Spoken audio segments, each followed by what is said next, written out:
J'étais là, tapi dans l'ombre d'une des immenses colonnes de la grande salle, mon cœur cognant la chamade contre mes côtes. L'air vibrait d'une tension si palpable qu'elle me donnait la nausée, un mélange d'agressivité canine et de poudre.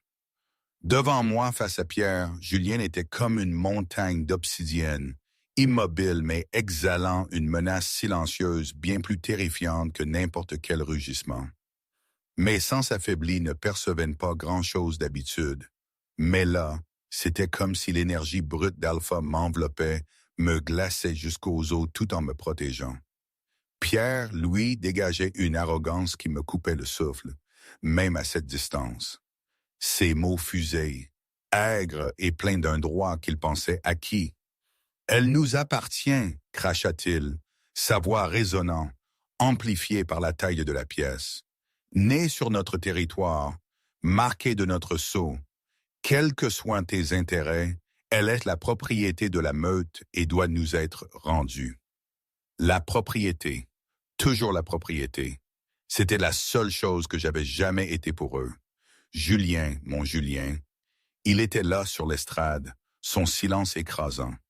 Il semblait presque éteint, sans une once de colère visible. Mais c'était ça le plus effrayant. Ce calme avant la tempête. Une tranquillité qui promettait une fureur apocalyptique. Comment en étions-nous arrivés là, au bord du gouffre, moi la propriété, et lui le roi bête? Je ne sais plus si c'était un mardi ou un mercredi, il y a quelques semaines à peine. Le temps était devenu une notion floue, presque dénuée de sens après ce qui s'était passé. Ma mémoire est une mosaïque brisée, surtout pour les moments douloureux. Les images fragmentées reviennent par vagues. Je courais. Ou plutôt, j'essayais de courir. La tempête. Une putain de tempête venue de nulle part, une fureur blanche qui me fouettait le visage, me lacérait la peau. Les Pyrénées, même quand on y est habitué, peuvent être impitoyables. Cette nuit-là, elles étaient déchaînées. Je cherchais un abri, n'importe quoi. Le froid me rongeait, montait de mes pieds engourdis jusqu'à mes poumons, qui me brûlaient à chaque inspiration. Le blizzard hurlait, couvrait tout, me coupait du monde. Je ne voyais plus rien. Chaque pas était un acte de foi dans le vide. Et puis, la terre a manqué. Le sol s'est dérobé sous moi. La chute. Un vertige infini, une douleur aiguë quand mon crâne a heurté quelque chose de dur. Et ensuite l'obscurité, accueillante, froide, profonde. J'étais en train de mourir. Je le savais, je le sentais, le froid qui s'infiltrait, le battement de mon cœur qui ralentissait, se muant en un léger frisson, à peine perceptible. Je me suis recroquevillé attendant la fin, mes derniers vestiges d'espoir balayés par le vent glacial. Et puis, quelque chose. Une chaleur. Une odeur. Le sang, j'en étais certaine, mais aussi quelque chose d'autre. Une note sucrée, forte, qui a fait tressaillir mes sens endormis. Je n'ai pas compris sur le coup. C'était comme si l'univers avait décidé de ne pas me laisser partir, du moins pas encore. La sensation d'être soulevé, porté à travers l'ouragan, une course folle, rapide, puissante. Je me suis accroché à cette chaleur, à cette force qui me tenait, une bouée de sauvetage inattendue dans l'océan de ma propre déchéance. Le réveil. C'est toujours le réveil que je me remémore en premier quand je pense à cette nuit-là. Le premier frisson part de froid, mais de chaleur. Une chaleur si intense, si enveloppante, qu'elle semblait s'être infusée dans mes os. Mes membres douloureux, ma tête lourde, mais une sensation de paix, de réconfort que je n'avais pas connu depuis si longtemps que j'en avais oublié l'existence. Des couvertures épaisses, douces, un oreiller moelleux, tout ça était un luxe incroyable. Lentement, j'ai ouvert les yeux. Et là, l'énormité de la pièce m'a frappé de plein fouet. Le lit, un vrai matelas, avec tellement de place qu'on aurait pu y faire dormir une dizaine de personnes. Le plafond, très haut, à 2 étages. La cheminée, un four géant où on aurait pu rôtir un bœuf entier. Tout était démesuré, conçu à une échelle qui me faisait me sentir minuscule. comme un enfant dans la maison d'un géant. J'ai eu un vertige en réalisant que je n'étais clairement pas chez moi. Mais où? Comment? Et puis, il était là, assis près du feu, dans un fauteuil qui aurait pu être un trône, mais même assis, il remplissait la pièce de sa présence. Ses épaules, si larges, ses mains, qui auraient pu réduire la pierre en poussière. Son visage d'une beauté brutale, avec des pommettes saillantes, une mâchoire carrée et des lèvres qui semblaient avoir oublié comment sourire. Et ses yeux, mon Dieu, ses yeux, ils étaient d'un or fondu, une intensité si dévorante qu'elle aurait dû me faire fuir. J'aurais dû. Il s'est rendu compte que j'étais éveillé. Son regard s'est posé sur moi, perçant, sans cligner. Tu es réveillé. Sa voix, elle était profonde, assez grave pour faire vibrer ma poitrine. Comment te sens-tu? J'ai ouvert la bouche pour répondre, mais mon cerveau n'a pas filtré. Ce qui est sorti fut « Vous êtes très grand ». Une légère ombre a traversé son visage. De la douleur peut-être, de la résignation. Je suis au courant. Non, non, ce n'était pas ça que je voulais dire. J'ai secoué la tête, regrettant aussitôt le mouvement quand une douleur aiguë m'a transpercé le crâne. Pardon, c'était impoli. C'est juste. J'ai balayé la pièce du regard. Tout ici est construit à votre taille. C'est logique. L'homme-loup, le géant, mon instinct fragmenté me soufflait « alpha dangereux », s'est levé de sa chaise. Il s'est approché lentement, délibérément, comme on approcherait un animal effrayé. Et je suppose que c'est ce que j'étais. « Je t'ai trouvé dans la tempête », a-t-il dit, s'arrêtant au pied du lit. Même à cette distance, il semblait remplir tout mon champ de vision. « Tu as failli mourir. Te souviens-tu de ce qui s'est passé? » J'ai essayé de démêler la brume dans mon esprit. Des flashs, la neige, le sol qui cède, la chute, la douleur, le froid, l'obscurité. Je voyageais, ai-je dit lentement. La tempête m'a surprise. Je suis tombé dans un ravin. Je l'ai regardé, mes yeux dans les siens. Vous m'avez sauvé. Oui. Pourquoi? Cette question l'a pris au dépourvu, il me semble. Ses yeux dorés ont cligné, un éclair que je n'ai pas su nommer. Aurais-tu préféré que je te laisse mourir de froid? Non, c'est juste... J'ai mordu ma lèvre. Vous êtes un alpha, un puissant, d'après ce que je sens dans cet endroit. Et moi, j'ai fait un geste vers moi-même. Je suis petite, fragile, clairement sans intérêt. Je ne suis rien. Un métis, une erreur que ma propre meute a rejetée. Pourquoi quelqu'un comme vous se soucierait de quelqu'un comme moi? Quelque chose de dangereux a brillé dans ses yeux dorés. Pas de la colère contre moi, mais de la colère pour moi. Ta meute t'a rejeté? Un son grave a grondé dans sa poitrine, faisant trembler la pièce. J'aurais dû être terrifié. Chaque instinct de survie en moi aurait dû hurler de courir. Au lieu de ça, je me suis senti en sécurité. Ça n'avait aucun sens. Cet alpha massif et terrifiant était la dernière personne avec qui je devrais me sentir protégé. Mais quelque chose en moi, quelque chose de plus profond que la logique ou la peur, a répondu à sa présence comme une fleur se tourne vers le soleil. Il m'a demandé mon nom, sa voix contrôlée, comme s'il retenait une force intérieure immense. Marie, Marie Lemaire. Marie, il a prononcé mon nom comme s'il goûtait quelque chose de précieux. Je suis Julien Fer-de-Cœur, roi alpha des territoires des Pyrénées. Roi alpha, le nom aurait dû me faire trembler. La légende le dépeignait comme un monstre, le roi bête qui n'avait jamais pris de compagne parce qu'aucune femme ne pouvait lui survivre. Mais en le regardant, la façon dont il se tenait, la distance qu'il maintenait, comme s'il craignait de m'effrayer, j'ai vu autre chose. J'ai vu une profonde, déchirante, familière solitude. Merci, ai-je dit doucement, de m'avoir sauvé. La plupart des gens ne se seraient pas donné la peine. Tu es la bienvenue ici, a-t-il répondu. Et était-ce mon imagination ou sa voix contenait-elle une note d'espoir? Jusqu'à ce que tu sois rétabli, aussi longtemps que tu en auras besoin. J'aurais dû refuser. J'aurais dû insister pour partir dès que j'en aurais été capable. J'avais appris il y a longtemps que la gentillesse des loups avait toujours un prix. Mais quelque chose dans ses yeux dorés m'a fait hésiter, m'a donné envie de rester. D'accord, ai-je dit. Merci. Et juste comme ça, sans que ni l'un ni l'autre ne le réalise vraiment, tout a commencé à changer. Les jours qui ont suivi ont été différents de tout ce que j'avais connu. Julien m'a laissé carte blanche dans le palais, ce qui était une idée folle quand on y pense. Des serviteurs m'étaient attribués pour veiller sur mes moindres besoins, mais j'ai vite découvert que je détestais être servi et je continuais à faire les choses moi-même, à leur grand désarroi. Le palais était une merveille architecturale, incrustée dans le flanc de la montagne. Il mélangeait la grandeur d'une résidence royale avec la praticité d'une forteresse militaire. Chaque détail partout portait la marque de son roi. Des portes si hautes que même un géant pouvait passer sans se baisser. Des meubles qui auraient pu résister à la force surnaturelle.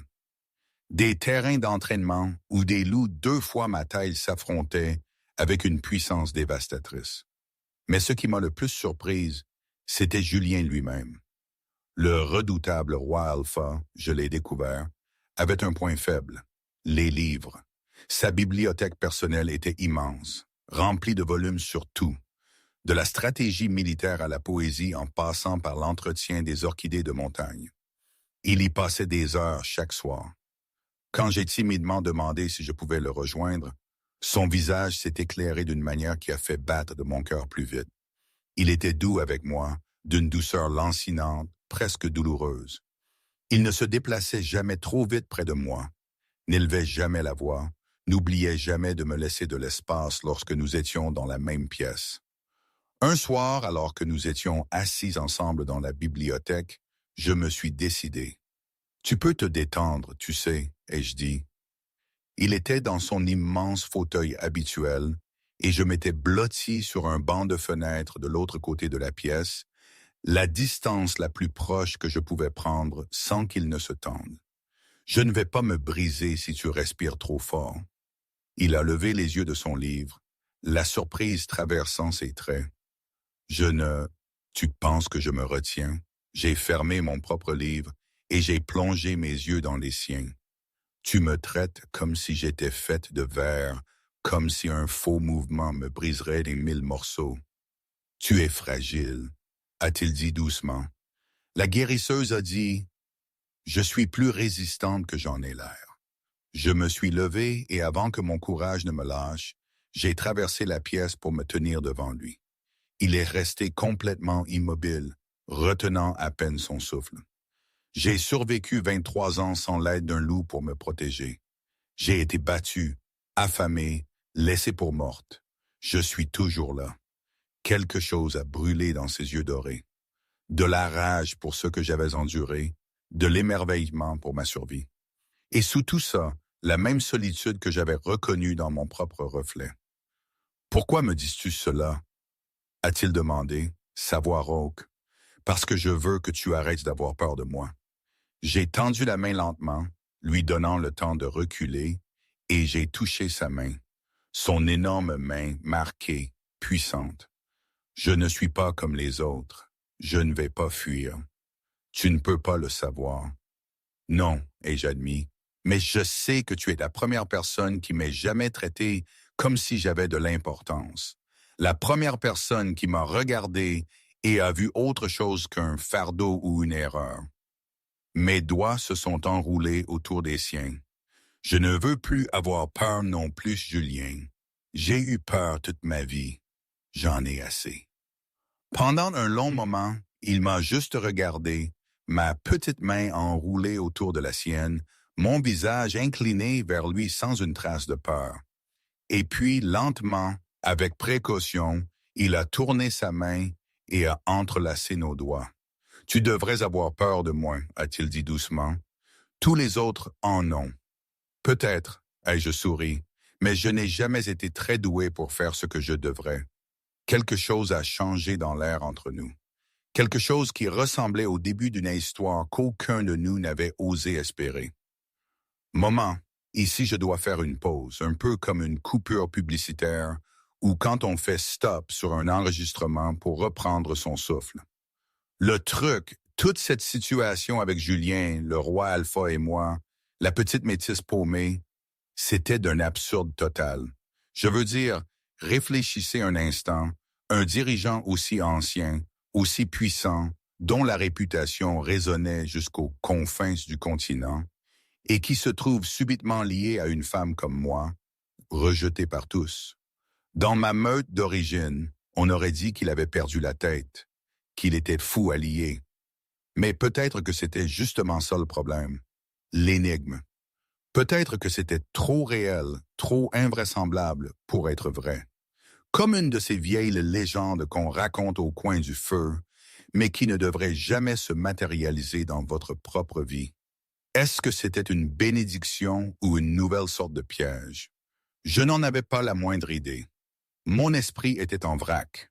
Mais la suite, croyez-moi, ça ne faisait que devenir encore plus inattendu. Alors, retour à l'histoire, si vous voulez bien.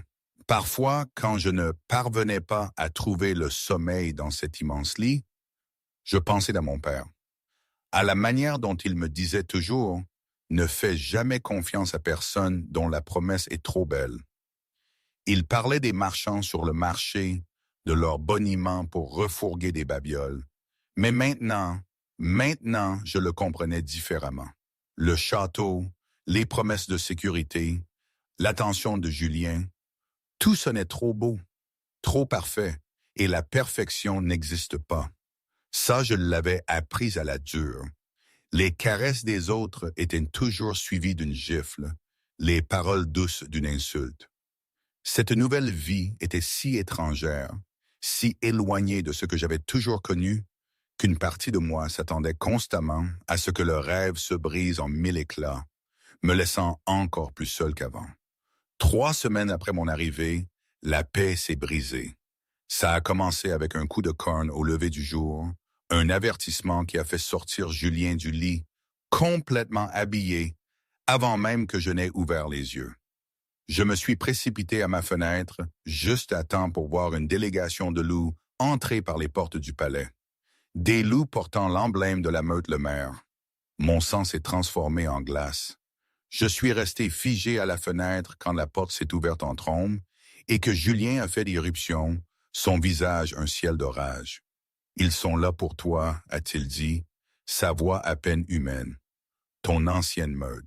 Ils prétendent que tu leur appartiens et exigent ton retour. » Propriété, même maintenant, c'est tout ce que j'étais pour eux. Comment m'ont-ils trouvé? La rumeur s'est répandue que j'avais sauvé une métisse de la tempête. Ils ont fait le rapprochement. Il s'est approché de moi et pour une fois, il n'y avait aucune hésitation dans son approche. Je ne les laisserai pas te prendre. Tu le sais, n'est-ce pas? Ils devront passer sur mon corps. J'ai levé les yeux vers lui, cet alpha massif et terrifiant qui m'avait traité avec plus de gentillesse que je n'en avais connu de toute ma vie, et j'ai senti quelque chose se mettre en place dans ma poitrine. « Pourquoi » ai-je chuchoté. « Pourquoi tu t'en soucies autant? Je ne suis rien. Tu es tout pour moi. » Les mots ont flotté dans l'air entre nous, bruts et vulnérables. « Marie » il a tendu la main vers moi, puis s'est arrêté, ses mains planant à quelques centimètres de mon visage. « Il y a quelque chose que tu dois savoir, quelque chose que j'aurais dû te dire il y a des jours. » « Quoi? Tu es celle pour qui mon loup a attendu. » L'idée de ce lien profond a résonné dans mes profondeurs, les remplissant d'une chaleur inattendue. Je ne t'ai pas dit parce que j'avais peur, peur que tu fuis comme toutes les autres, peur que ma taille, mon intensité, ma nature de loup soient trop pour toi. Mais maintenant, sa mâchoire s'est serrée. Maintenant, ils sont là pour te t'arracher. Et je ne peux pas. Je ne te laisserai pas partir sans que tu connaisses la vérité. Mon cœur battait si fort que j'étais certaine qu'il pouvait l'entendre. Ce lien. J'étais celle pour qui le roi Alpha, le roi Beth, avait attendu. Et soudain, tant de choses prenaient sens. La façon dont je me sentais en sécurité avec lui alors que j'aurais dû être terrifié. L'attraction que je ressentais chaque fois qu'il était prêt. La façon dont sa présence comblait tous les vides et les douleurs en moi. Je ne peux pas ressentir ce lien, ai-je dit doucement. Mon loup est en sommeil. Je ne peux pas, je sais. Il a finalement posé ses mains sur mon visage, si douces malgré leur taille énorme. Tu n'as pas besoin de le ressentir pour que ce soit réel. Tu n'as pas besoin de m'aimer. Mais s'il te plaît, Marie, laisse-moi me battre pour toi. Laisse-moi te protéger. Laisse-moi être ce pourquoi je suis né, ton protecteur. Des larmes ont coulé sur mes joues, des larmes que je n'avais pas versées depuis des années. Tous ceux qui ont jamais prétendu vouloir de moi m'ont fait du mal, ai-je chuchoté. Qu'est-ce qui te rend différent? Rien. Son honnêteté était dévastatrice. Je ne suis pas différent. Je demande juste la chance de me prouver. Un jour à la fois, un moment à la fois, aussi longtemps que tu me le permettras. J'aurais dû fuir. Chaque leçon de vie m'avait appris à fuir. Au lieu de cela, je me suis levé sur la pointe des pieds et je l'ai embrassé. Ce n'était qu'un léger effleurement de lèvres. Je pouvais à peine l'atteindre, même en me tendant au maximum. Mais le son qui a grondé de sa poitrine était celui d'un loup pur, d'un besoin pur, d'une dévotion pure. « Bats-toi pour moi », ai-je dit contre sa bouche. « Montre-leur que je ne suis pas leur propriété. Je ne l'ai jamais été. » Le sourire qui a traversé son visage était la chose la plus belle et la plus terrifiante que j'ai jamais vue. Avec plaisir. Quand je suis sorti des ombres après leur départ, le visage de Julien était méconnaissable. Toute la fureur que j'avais perçue en lui s'était évanouie, remplacée par une préoccupation si tendre qu'elle m'a fait piquer les yeux. « Tu vas bien ?» m'a-t-il demandé, traversant la pièce vers moi. « Je suis désolé que tu aies eu à voir ça. » Je me suis jeté sur lui. Il m'a attrapé facilement, ses bras s'enroulant autour de moi comme si j'étais quelque chose de précieux. J'ai enfoui mon visage dans sa poitrine. Je pouvais à peine atteindre sa poitrine, même debout. Et j'ai laissé les larmes venir. Personne ne s'est jamais battu pour moi, ai-je sangloté. Personne n'a jamais. Je me battrai toujours pour toi. Ses lèvres se sont pressées contre le sommet de ma tête. Toujours, Marie. Aussi longtemps que je respirerai. Et à ce moment-là, tenu en sécurité dans les bras d'un géant, j'ai senti quelque chose remuer dans les profondeurs de mon âme. Quelque chose qui dormait depuis si longtemps que j'avais oublié son existence, mon loup. Il était faible, à peine un murmure, mais il était là, et il répétait un mot encore et encore comme une prière. Lien, lien, lien. Le réveil de mon loup n'a pas été soudain. Il s'est produit lentement, au fil des semaines et des mois, comme le dégel du printemps fait fondre la glace hivernale. Chaque jour passé avec Julien, chaque instant de sécurité et d'acceptation, coaxait mon loup dormant un peu plus loin de sa cachette. Les guérisseurs l'appelaient un miracle. Les loups qui s'étaient retirés si complètement ne revenaient presque jamais. Mais d'un autre côté, je n'ai jamais été très doué pour suivre les règles. La première fois que j'ai pu me transformer, c'était 3 mois après cette confrontation avec Pierre. J'étais petite, le plus petit loup que quiconque au palais ait jamais vu, à peine la taille d'un grand chien, avec une fourrure blanche argentée qui brillait comme le clair de lune. Le loup de Julien aurait pu me dévorer tout entier, mais quand il s'est transformé à mes côtés, tout ce que ce loup noir massif a fait, c'est de s'enrouler autour de ma petite forme et de ronronner le son le plus content que j'ai jamais entendu. Nous avons couru ensemble cette nuit-là à travers la forêt éclairée par la lune, et pour la première fois de ma vie, je me suis senti entière. Le grand jour pour nous deux, ce n'était pas la cérémonie elle-même. Les loups sont venus de tous les territoires pour assister à l'union du roi bête. Une meute pour nous, c'est aussi un serment, une acceptation devant tous. C'était un soir de printemps, les prairies de montagne tapissées de fleurs sauvages, le ciel peint de nuances de rose et d'or.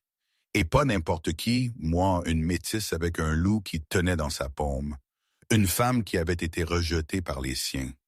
Si quelqu'un pensait que c'était étrange, personne n'osait le dire. Car la façon dont Julien me regardait, comme si j'étais le soleil, la lune et les étoiles enveloppées dans une forme humaine, ne laissait aucun doute sur la profondeur de sa dévotion. Qu'auriez-vous pensé si vous aviez été là, à voir ce géant si amoureux de moi, si petite? C'est ça l'amour, non? Ça bouscule toutes les évidences. Euh, le marqueur, comme ils disent, s'est déroulé au lever de la lune. La morsure de Julien, forte mais douce, à la jonction de mon cou et de mon épaule. Ma marque beaucoup plus petite sur sa peau.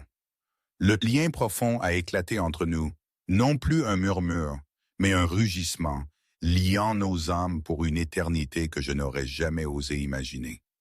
Ma reine, a-t-il murmuré dans mes cheveux alors que les loups assemblés hurlaient de leur bénédiction au ciel.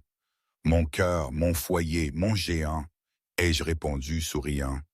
Mon protecteur, ma force.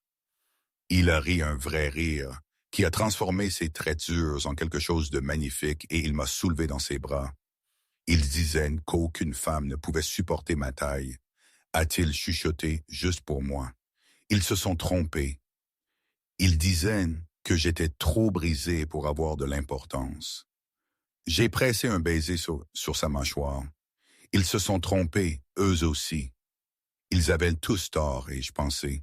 Tous ceux qui nous avaient regardés l'un ou l'autre et n'avaient vu que nos défauts, nos différences, nos impossibilités. Parce que parfois, la bête a besoin de l'oiseau pour se souvenir de la douceur. Et parfois, l'oiseau a besoin de la bête pour lui montrer qu'il est assez fort pour voler. La nurserie, plus tard, est devenue la pièce la plus chaude du palais. J'avais insisté, et Julien avait déplacé des montagnes, presque littéralement, pour qu'il en soit ainsi. D'épais tapis couvraient les sols. Un feu flamboyait constamment dans l'âtre, et au centre de la pièce, dans un berceau qui aurait pu accueillir des triplés, dormait la plus petite, la plus parfaite des créatures que le royaume ait jamais vues. Sophie Fer de Cœur avait les yeux dorés de son père et les cheveux argentés de sa mère. Elle était minuscule, encore plus petite que moi bébé, avec des traits délicats et des doigts comme des pétales de fleurs. Les guérisseurs s'étaient inquiétés pendant ma grossesse. Un enfant né de loup si différent, le plus grand alpha depuis des siècles, et une métisse dont le loup avait failli mourir, aurait pu être n'importe quoi, aurait pu être fragile au-delà de la survie. Mais Sophie était parfaite. Petite, oui, mais parfaite. Je l'observais depuis l'embrasure de la porte pendant que Julien se penchait sur le berceau, sa forme massive étant d'une tendresse inattendue. Il fredonnait.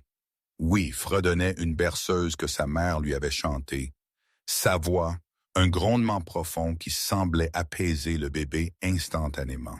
« Elle va te faire tourner en bourrique avec son petit doigt, ai-je dit doucement. Julien a levé les yeux et l'amour dans son regard m'a coupé le souffle. Elle le fait déjà, comme sa mère. Je l'ai rejoint et il m'a serré contre lui sans hésitation. Il y a 1 an, il aurait eu trop peur de me tenir avec tant de désinvolture. Maintenant, il le faisait aussi naturellement que respirer. « Regrettes-tu parfois, ai-je demandé, en regardant notre fille dormir, d'avoir choisi de t'unir à moi plutôt qu'à une femelle alpha qui aurait pu te donner des héritiers forts et grands? Jamais.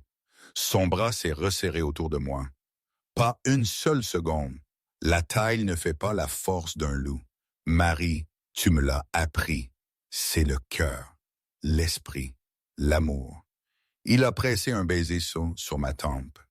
Et notre fille sera la plus forte de nous tous parce qu'elle aura ton courage. J'ai souri m'appuyant contre sa chaleur. Le roi bête et sa petite reine, le géant et son oiseau. Ça n'aurait pas dû fonctionner. Selon toutes les lois de notre espèce, ça aurait dû être impossible. Mais après tout, les plus belles histoires d'amour le sont toujours, non? Et aujourd'hui, vraiment, je ne sais pas. Parfois, je pense que c'était la meilleure chose qui pouvait m'arriver. D'autres fois, je me demande si je n'ai pas fait une erreur monumentale, une folie que je vais regretter. Probablement les deux, en fait. C'est comme ça la vie, n'est-ce pas? Rien n'est jamais simple, rien n'est jamais noir ou blanc. Rien n'est parfait, c'est certain. Mais cette vie, elle est la mienne entièrement. Et ce lien, fragile et puissant à la fois, c'est le mien. Et ça, c'est déjà beaucoup.